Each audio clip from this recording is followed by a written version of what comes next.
ஆனால் கோல்டு ஒரு இடத்துல இறங்க போகுது. எப்போ இறங்குவாருங்கிறத நாங்கள் எழுதி வச்சிருக்கோம். ஃபார் எக்ஸாம்பிள் சனி வீட்டுக்குள்ள ராகு என்டர் ஆகிட்டாருன்னா, சனிங்கிறது வந்து பார்த்தீங்கன்னா அசுப கிரகம்.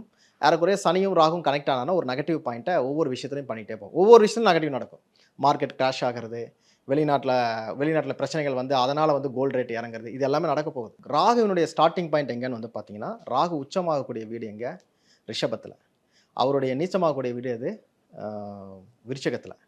அப்போ இந்த 2க்கு நடுவுல வந்து பார்த்தீங்கன்னா 7 கட்டங்கள் இருக்கும். அவர் என்னைக்கு வந்து தன்னுடைய 3வது கட்டத்த கடந்து வராரோ, நீச்சத்த நோக்கி போக ஆரம்பிச்சுருவார். ரிவர்ஸ்ல தான் போவார் ராகுக்கள்.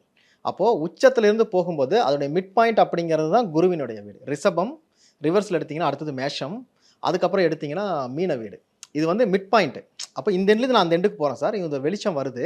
இந்த வெளிச்சம் இங்க இருக்கும்போது ரொம்ப ஸ்ட்ராங்கா இருக்கும். இது அந்த எண்ட்ல பார்த்தீங்கன்னா எப்படி இருக்கும்? கம்மியாயிட்டே போகும். அந்த வெளிச்சத்தினோட அளவு கம்மியாயிட்டே போகும். ராகு என்னைக்கு சனி வீட்டுக்குள்ள என்டர் ஆகுறாரோ, கோல்டுடைய விலை குறைய போகுது.